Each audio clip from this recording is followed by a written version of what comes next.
राधे कृष्णा। जय बोलो सीता रामचंद्र भगवान की जय। श्री राम जय राम जय जय राम। श्री राम जय राम जय जय राम। श्री राम जय राम जय जय राम। श्री राम जय राम जय जय राम। जय बोलो सीता रामचंद्र भगवान की जय। बोलो राष्ट्र गुरु समर्थ रामदास स्वामी की जय।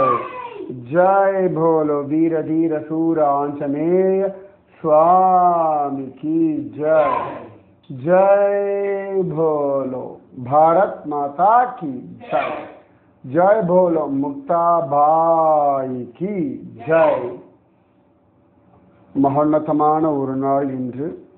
முக்தாபாயி அவ்வளவு அழகா தேகத்தை தியாகம் பண்ண நாள் என்று. அவள் ஜோரா மின்னல் அடிச்சு அந்த மின்னலோட கலந்த ஒரு நாள் அப்படின்னு காண கிடைக்கிறது. அந்த முக்தாபாய் சந்த் ஞானேஸ்வரருடைய சகோதரி. தாதி உகடா ஞானேஸ்வரா, தாழ்த்திரவாய் ஞானேஸ்வரான்னு சொல்லி ரொம்ப டல்லான ஞானேஸ்வரருக்கே உபதேசம் பண்ண ஒருத்தி இந்த முக்தாபாய். ரொம்ப ஆச்சரியமான ஒருத்தி முக்தாபாய். நம்ம சமர்த்த ராமதாசர் வந்து பல பேருக்கு சொல்லக்கூடிய வைபவங்கள்ல இந்த முக்தாபாயி, அப்புறமா கோமாபாயி, அப்புறம் நம்ம நாமதேவருடைய சிஷ்யை ஜனாபாயி, இப்படி பல பேருடைய வைபவத்தை எப்பொழுதுமே சொல்லுவார். அது முக்கியமாக இந்த அக்காபாயி, வேணாபாயி இவாளுக்கெல்லாம் சொல்லும்போது இவாளுடைய வைபவத்தெல்லாம் நிறையவே சமர்த்த ராமதாசர் சொல்லுவார். ராமதாசர் ரொம்ப ஆச்சரியமான ஒரு குரு. ரொம்ப தீர்மானமா விஷயங்களை சொல்லி கொடுக்கக்கூடிய ஒருத்தர். மனிதர்களுடைய மூட் ஸ்விங்ஸ் அதுக்கு ஏற்ற மாதிரி அவருடைய செய்கைகள், வார்த்தைகள் எல்லாமே மாறுபடும். இது குருவினுடைய ஒரு தர்மம். நம்மளோட மூடுக்கு ஏற்ற மாதிரி, மூடுக்கு ஏற்ற மாதிரினா நம்மளுடைய பாவம், நம்மளுடைய பாவம் எந்த ரேஞ்சில் இருக்கோ அந்த பாவத்திற்கு தகுந்தாற் போல அனுகிரகம். இந்த அனுகிரகம் எப்படின்னா, எப்பொழுதுமே தலையில கை வச்சு ஆசீர்வாதம் பண்றது, எப்பொழுதுமே அன்போட பேசுறது, எப்பொழுதுமே சிரிச்சுட்டு இருக்கிறது, இது மட்டும்தான் அனுகிரகம் அப்படின்னு நாம ஒரு தப்பு அர்த்தம் பண்ணிக்கிறோம். நாம தவறான பாதையில போகும்பொழுது கண்டிக்கிறதும் அனுகிரகம் தான். நாம சரியில்லாத பொழுது நமக்கு அதை புரிய வைக்கிறதுக்காக நம்ம இடத்துல பேசாம இருக்கிறதும் அனுகிரகம் தான். ஏன்னா அப்பதானே நம்ம மூளை வந்து வேலை செய்யும். இப்போ பகவான் கிருஷ்ணன் என்ன பண்றான்னா, கோபிகைகள்லாம் அவ மனசு பகவானை விட்டுட்டு வேற எங்கேயா போகும்போது டக்குன்னு மறைஞ்சு போயிடுறான். அதன் பிறகு கோபிகைகள் ஃபுல் கான்சன்ட்ரேஷனா பகவான் இடத்துல மனசை கொடுக்குறா. அப்பதான் கோபிகா கீதம் பாடுறா. அப்பதான் அவ்வளவு அழகா அவளுக்கு மீண்டும் பகவான் கிடைச்சான் அப்படின்னு இருக்கு. ஸோ இது குருவினுடைய தர்மம். நான் எப்போ சொல்லுவேன், குருவோட மூட் ஆஃப்னு அர்த்தம் இல்லை. நம்மளுடைய பாவம் மாறும் பொழுது குருவும் தன்னுடைய பாவத்தை மாத்திக்கிறார். இப்ப எப்படி வெளியில நல்ல வெயில் அடிக்கிறதுன்னு வச்சுக்கோங்களேன், ஏசி போட்டு ரூம்ல இருப்போம். நல்ல குளிர்காலத்தில் ஏசி போடுவோமா? போட மாட்டோம். அப்ப நல்லா இழுத்தி போத்தின்னு தூங்குவோம். நம்ம வீட்டுல ஏசி இருக்கு, போட்டுக்க வேண்டியதானே அப்படின்னா அவசியப்படலை. ஏன்னா குளிர்காலம், ஏற்கனவே ஊரே சில்லுன்னு இருக்கு, அப்புறம் எதுக்கு போடணும்? அதே பார்க்கலாம். இந்த ஹிமாலயாஸ் போகும்பொழுது உத்தராகண்ட்ல சமயத்தில் இந்த செப்டம்பர் அக்டோபர் எல்லாம் போகும்பொழுது வேன்லெல்லாம் போவோம், அப்படி காரில் போவோம். எல்லா ஜன்னலையும் சாத்திண்டு ஃபேனும் போட மாட்டோம், ஏசியும் போட மாட்டோம். போனால் வெளில குளிரும். சமயத்தில் வேண்ட வெறுப்பேற்றத்துக்காக ஏசியை போடுறா அப்படின்னு சொல்லிட்டு லேசாக ஜன்னத்தை பொண்ணு நடுங்குவாரு. அதுவும் உண்டு. அப்போ வெளியில் இருக்கக்கூடிய டெம்பரேச்சரை உத்தேசிச்சுண்டு நாம் அது போட்டுப்போம். அந்த மாதிரி தான் நம்ம உள்ள எப்படி இருக்கோமோ அதுக்கேற்ற மாதிரி குருவும் அவருடைய ஸ்வபாவத்தை மாற்றிக்கொண்டார். இது யதார்த்தமான ஒரு விஷயம். அதில் சமர்த்த ராமதாசர் ஒவ்வொரு இடங்கள்லையும் ஒவ்வொரு விதமான ஸ்வபாவத்தை ஒவ்வொருத்தருக்கும் ஒவ்வொரு விதமாக காட்டி கொடுக்கிறார் அப்படின்னு பார்த்தோம். அழகா இந்த உடம்பெல்லாம் சந்தனம் பூசிக்கிறவனுடைய அந்த ஆட்டிடியூட், அதற்கு சமர்த்த ராமதாசர் பேசவும் இல்லை, திட்டவும் இல்லை, கோச்சிக்கவும் இல்லை, அதுக்கு என்னடா பண்ணிட்டு இருக்க அப்படி கேட்கவும் இல்லை. ஆனால் உடம்புல புண்ணெல்லாம் வந்தது, மன்னிப்பு கேட்டுவிட்டான். அப்பொழுது ஒன்று சில எல்லாம் என்னாடிண்டா ராமராயா இருக்கா அப்படின்னு ஒரு ஆசீர்வாதம் பண்ணிட்டார். ஸோ ஒவ்வொரு சந்தர்ப்பத்திலையும் மகாத்மாக்களுடையதான அந்த மெத்தட்ஸ் ரொம்ப வித்தியாசமாக இருக்கு. நான் நிறைய பார்த்தது குருஜி அம்மாவிடத்துல சில சந்தர்ப்பங்கள்லாம் பார்ப்பேன். முன்னாடி நாள் அந்த சிஷ்யாகிட்ட அவ்வளவு சாதாரணமாக சிரிச்சு பேசிட்டு இருப்பாள். அடுத்த நாள் பார்த்தா அந்த சிஷ்யா வந்தாலே எழுந்து உள்ள போய்டும், அம்மா கதவை தாப்பா பொண்ணு உட்காந்துருவா. நமக்கு ஒன்றுமே புரியாது. சில சந்தர்ப்பங்களில் வேற பார்க்கணுன்னா நான் பார்க்க முடியாது, போச்சல வேலை எனக்கு வேறு வேலை இருக்குது, தியானத்தில் இருக்கேன்னுடுவா அம்மா. நிஜமாவே அது ஆரம்பத்தில் புரியவே புரியாது. ஆனால் அப்புறம் கவனித்து பார்த்தோம்னா இந்த சிஷ்யாளுடைய பாவம் மாறும் பொழுது குருஜி அம்மாவுடைய ஆட்டிடியூட் மாறுறது நான் பல சந்தர்ப்பங்கள் மற்றவாளை விடும் என் கதையிலே நிறைய பார்த்துருக்கேன். நிறைய கதை நான் சொல்கிறதெல்லாம் என் கதையில தான் குருஜி அம்மாவோடதை நான் பார்த்துருக்கேன். நான் குழந்தையாக இருக்கும் பொழுது குருஜி அம்மா குழந்தையாக பேசுறதும் பழகிறதும் கொஞ்சறதும் தட்டுறதும் எல்லாம் உண்டு.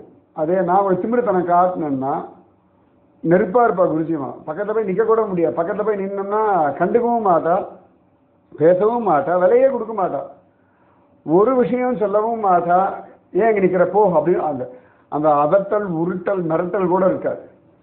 என்னமோ வீட்டில் சோஃபா இருக்க மாதிரி சேர் இருக்க மாதிரி ஏதோ ஒரு அப்படி போயிட்டே இருப்பாள். அதுக்கு விலையே இருக்காது. நாம் ஒருத்தர் உட்காந்து இருக்கோமே என்ன எது. ஏன்னா நம்மளுடைய மனசில் அகம்பாவம் வரும்பொழுது இதெல்லாம் வரதான் செய்யும். வரும்பொழுது குரு நம்மளை சரி பண்ணுறா. அந்த சமயத்தில் நம்ம ஈஸியஸ்ட் ஆப்ஷன் என்னோட அனுபவத்தை நான் சொல்கிறேன். ஓ நான் மாறணுமா, சரி மாறிக்கிறேன், அவ்வளோதான். அதை விட்டு நான் ஏன் இப்படி இருந்தேன் அதுக்கு ஒரு காரணத்தை சொல்லிட்டு நியாயம் கற்பிச்சுட்டு அதுக்கு ஒரு வியாக்கியானம் சொல்லிட்டு இருந்தா அது இன்னும் இன்னும் இன்னும் இன்னும் இன்னும் இன்னும் ஜாஸ்தி தான் ஆகுமே ஒழிய பிரயோஜனம் இல்லை. அதை விட அப்போ என்னுடைய நடவடிக்கைகளில், என்னுடைய வார்த்தைகளில், என்னுடைய செயல்களில், என்னுடைய எண்ணங்களில் something is abnormal, something is not right. அப்போ உடனே அழகாக இது பகவானே இது மாறணும், அவ்வளோதான். இதை விட்டுட்டு குருஜி மாற போய் நைனே பேசியிருந்தா நீ முதல்ல வீட்டு கிளம்ப அப்படின்டுவோம், அவ்வளோதான். நீ கிளம்பு முதல்ல, நீ உங்காரத்துல போய் படுத்துக்கோ அப்படின்டுவோம். அவ்வளோ மேட்டரே கிடையாது. அடுத்த ராத்திரி 12 மணியாக இருந்தாலும் சரி, விடியாமல் 3 மணியாக இருந்தாலும் சரி, நீ கிளம்பு முதல்ல அப்படின்டுவான். 3 மணிக்கு எப்படி போகிற அதெல்லாம் கிடையாது, நீ கிளம்பு, நீ உன் இஷ்டத்துக்கு இருக்காதுன்னா அது சரிபட்டு வராது அப்படின்டுவான். அது ஒரு தர்மம். ஒரு சத்சங்கம் இருக்குது, ஒரு குரு இருக்கா, ஒரு மதம் இருக்குது அப்படின்னா அதற்கான தர்மங்கள்லாம் உண்டு. சில சந்தர்ப்பங்களில் குருஜியம்மா ஒன்றுமே சொல்ல மாட்டா, ஆனால் நமக்கு அது புரிய ஆரம்பிச்சிடும். ஏன்னா இது ஏதோ சரியில்லைன்னு நாம் என்ன சரியில்லை மாற்றிக்கணுமே அப்படின்னு சொல்லி அந்த முயற்சி பண்ணும்போது மட்டும்தான் மாறுதல் வரும். நம்ம அதை விட்டுட்டு நம்முடைய விஷயங்களை நியாயப்படுத்துகிறேன், எனக்கு நீங்கள் இல்லாமல் இருக்க முடியாது, இனி வாழ்க்கைக்கு பிரயோஜனம் இல்லை, இந்த வாழ்க்கையை வேண்டாம், அந்த வசனம் எல்லாம் இன்னும் கடுப்பு தான் ஆகும். குருஜியம்மா குருஜியம்மாட்ட வசனம் பேசி யாரும் ஜெயிச்சதே கிடையாது. யாராவது நான் செத்து போய் எனக்கு வாழ்க்கையை வேண்டாம், சரி வேண்டாம் போ அப்படின்டுவா. யோசிக்கவே மாட்டாம்மா, சரி வேண்டாம் போ, என்ன வாழ்ந்து கைட்ட போகிற போ அப்படின்டுவா. நமக்கு ஏதாவது இப்படிதான் சில யோசனை நிஜமாகவே வாழணுமா வேண்டாமான்னு தோணிப்போம். அதை விட மாறணும்னு நினைக்கும் பொழுது அழகாகவே மாற்றம் எப்பொழுதுமே ஞாபகம் வச்சுக்கோங்க. யாராவது ஒருத்தர் நம்மளை அவமானப்படுத்திட்டா அப்படின்னா அவள் அவமானப்படுத்திட்டா அதை நினைக்கிறத விட அவமானப்படுத்திட்டால சரி நான் என்ன மாற்றிக்கிறேன், அவ்வளோதான். எல்லாத்துலேயுமே திரும்ப திரும்ப நாம் நம்மளை மாற்றிக்கிறது ஒன்று தான் சுலபமான வழி உபாயம். யாரோ ஒருத்தர் நம்மளை ஏமாத்திட்டாளா, சரி அவள் என்னை ஏமாத்திட்டா, அவள் மன்னிப்பு கேட்கணும், அவ்வளோதான் கவனிக்கணும் ஒழிய அவள் என்னை ஏமாத்திட்டா அவள் அப்படி என்னை ஏமாத்துறா இதையே யோசிச்சிருந்தோம்னா அதுக்கு முடிவு கிடையாது. ஒரு ஏமாத்திட்டான்னா சரி ஏமாத்திட்டா மன்னிப்பு கேட்கணும் அவள், அப்போ என் மனசு மாறிடும், சமாதானம் ஆகிடும். அப்படிதான் நம்ம ஃபோக்கஸ் சரியான வழியில் இருந்தால் மட்டும்தான் ஒரு சேஞ்சஸ் வரும். ஃபோக்கஸ் வந்து தப்பான விஷயங்கள்லயே இருந்ததுன்னா எப்படி சேஞ்சஸ் வரும்? நாம மாறணும். சமர்த்த ராமதாசருடைய சிஷ்யர்கள் ஒவ்வொருத்தரும் ஒவ்வொரு விதத்திலையும் அதெல்லாம் வந்து எத்தனை வெரைட்டின்னு சொல்லவே முடியாது. மனுஷாளுடைய வெரைட்டிஸ், சிஷ்யாளுடைய வெரைட்டிஸ். ஒவ்வொரு சிஷ்யாலுமே ஒவ்வொரு காலகட்டத்தில் எப்படி இருப்பார்கள், என்ன மாறுவார்கள், இந்த மாதிரி பிஹேவ் பண்ணுவார்கள்னா ஜட்ஜ் பண்ணவே முடியாது. அது சில சிஷ்யர் ஜாகிரதையா இருந்துட்டே இருப்பான். அந்த மாதிரி சமத்ராமதாசருக்கு நிறைய சிஷ்யர்கள் உண்டு. அதுல ஒருத்தன் அவன் எப்படியா சமர்த்தராமதாசன் அவர் ஒரு குரு, எல்லாருக்கும் உபதேசம் பண்றார், எல்லாரும் நன்னா இருக்கட்டும் நினைக்கிறார், அவ்வளவுதான். அதுக்கு மேல அவருக்கு மேல ஒரு பெரிய அபிமானமும் பெரிய மரியாதை எல்லாம் கிடையாது. ஆனா அவன் பாட்டுக்கு சமர்த்தராமதாசருடைய அந்த ஆசிரமத்தில் இருப்பான், சாப்பிடுவான். சமர்த்தராமதாசர் விஷயங்கள் சொல்லும்போதுலாம் குட், இவருக்கு நல்ல நாலேஜ் இருக்கு, நல்ல ஞானம் இருக்கு, விஷயங்கள்லாம் அழகா பேசுறார், மக்கள்லாம் அவருக்கு மரியாதை வச்சிருக்கா, அவ்வளவுதான். அதுக்கு மேல வந்து ஒரு பெரிய அவர் மேல ஒரு அபிமானம்னு கிடையாது. ஸோ அதனால அவனுக்கு வந்து ஒரு பெரிய குரு பிரபாவம், குரு மரியாதை அப்படின்றது கிடையாது. சமர்த்தராமதாசர் எல்லாம் பார்த்துட்டு இருப்பார், ஒன்றும் சொல்லலை. மற்ற விஷயம் யாரும் போய் இப்படி இருக்கான்னு போய் சமர்த்தராமதாசர்கிட்ட சொல்லவும் முடியாது. சொன்னா உன் வேலை அதுவா, உன் வேலையை பாருடுவார். அது நடக்கவே நடக்காது. குருவா பார்த்து ஒவ்வொருத்தருக்கு என்ன உண்டோ அதை பார்த்து பண்ணிட்டு இருப்பார். இந்த சிஷ்யனுக்கு ஒரு விபரீதமான ஒரு பழக்கம் என்னன்னா, டெய்லி சமர்த்தராமதாசர் படுக்கவே படுத்துட்டுருவோம்.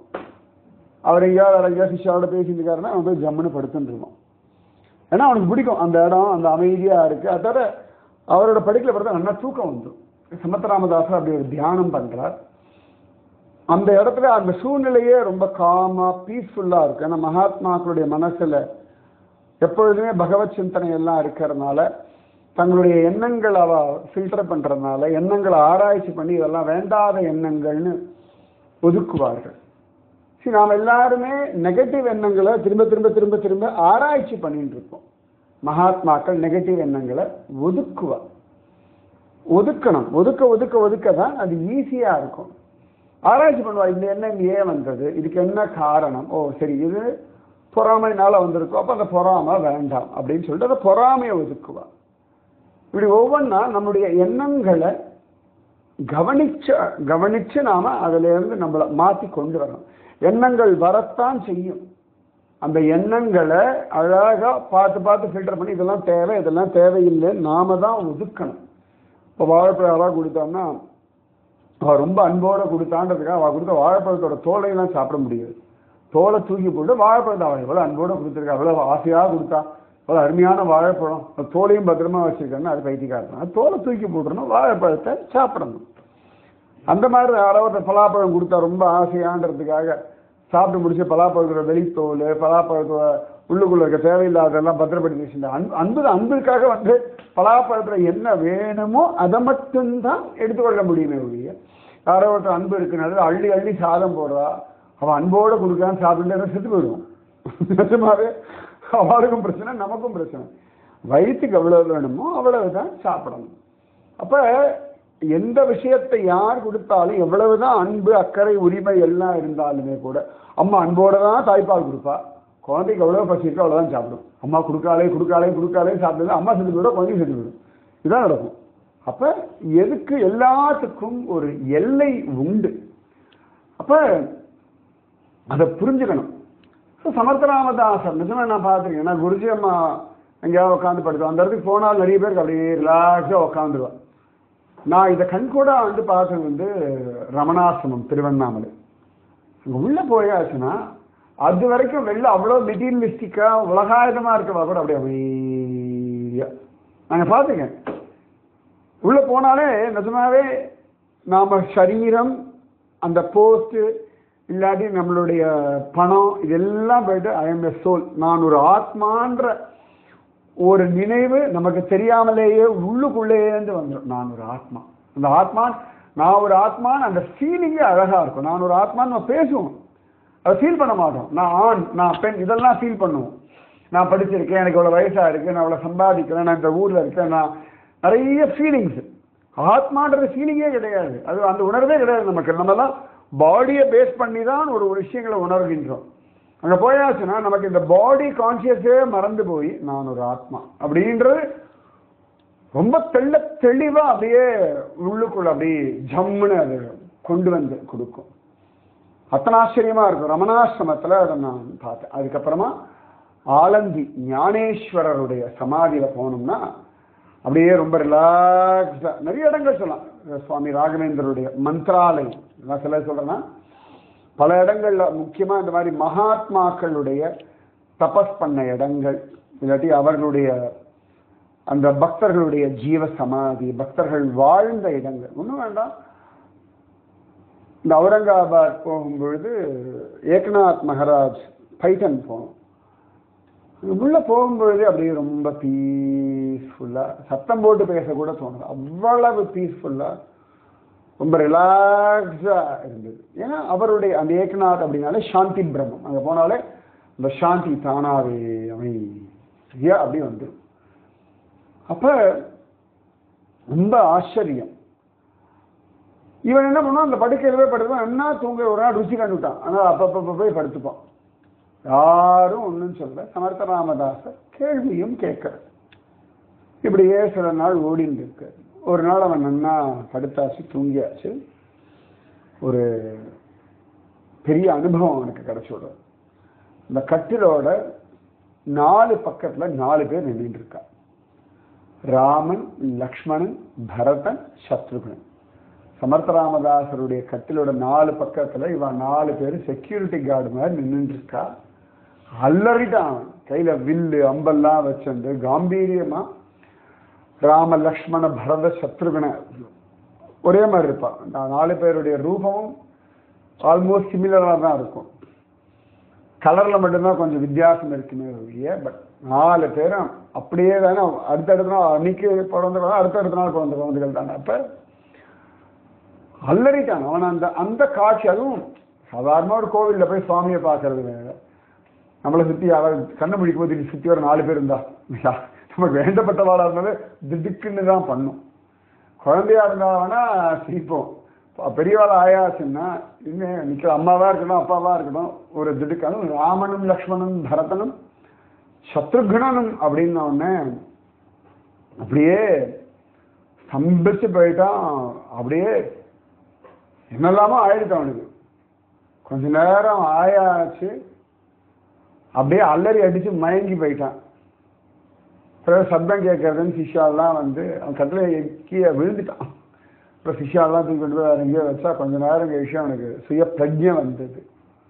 ஓடி போய் சமர்த்த ராமதாசர் காலில் விழுந்தான். மன்னிச்சிருங்கோ மன்னிச்சிருங்கோ மன்னிச்சிருங்கோன்னு கதறினான். சமர்த்த ராமதாசர் சிரிச்சார். ஜெய ஜெய ரகுவீர சமர்த்த அப்படின்னு. அவ்வளவுதான். அதுக்கு மேல எக்ஸ்பிளேஷன் மற்ற சிஷ்யாளுக்கெல்லாம் புரியல. என்னமோ ஆயிருக்கு, ஆனா என்ன ஏதுன்னு தெரியல. சமர்த்த ராமதாசரும் ஒன்னும் கேட்கல. அவனே சொன்னான், உங்க கட்டில சுத்தி 4 பேர் காவல் காக்கிறா. ஓ அப்படியா அப்படின்றார்.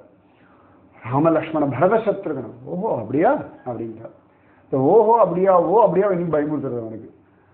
ஏன்னா அவனுக்கு இப்ப ராமதாசர்கிட்ட பயம் இல்லை, இது 4 பேர்கிட்ட பயம் வந்துருக்கு. படுத்துட்டு அம்பு போட்டுட்டாங்க 4 பேரும். எல்லா வீரன்கள் வேற. கேட்கணுமா, அம்பு கரெக்டா குறி தப்பாம அடிக்கக்கூடிய ஆட்கள் வேற.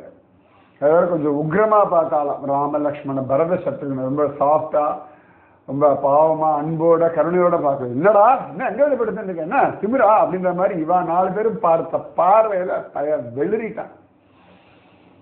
அதன் பிறகு அவன் டெய்லி அந்த கட்டிலுக்கு நமஸ்காரம் பண்றதே வழக்கமா வச்சுட்டான். இந்த இடத்துல ராமன் இருக்கான், லக்ஷ்மணன் இருக்கான், பரதன் இருக்கான், சத்ருகன் இருக்கான். சமர்த்த ராமதாசருடைய மனோபாவம் எப்படி இருக்கும், நாம ஜபம் எப்படி இருக்கும், அவருடைய தியானம் எப்படி இருக்கும், வெளியில காட்டிக்கவே மாட்டார். ஆனா அவ்வளவு பெரிய தபஸ்வி சமர்த்த ராமதாசர். அப்ப அந்த குரு பிரபாவம் அத்தனை விசேஷம்.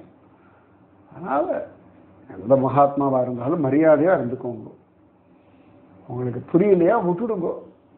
எல்லா மகாத்மாக்களுக்குமே அத்தனை அழகா ஒரு தபோபலம் இருக்கு. நான் நிறைய மகாத்மாக்கள் பார்த்திருக்கேன், எத்தனையோ பீடாதிபதிகள் பார்த்திருக்கேன்.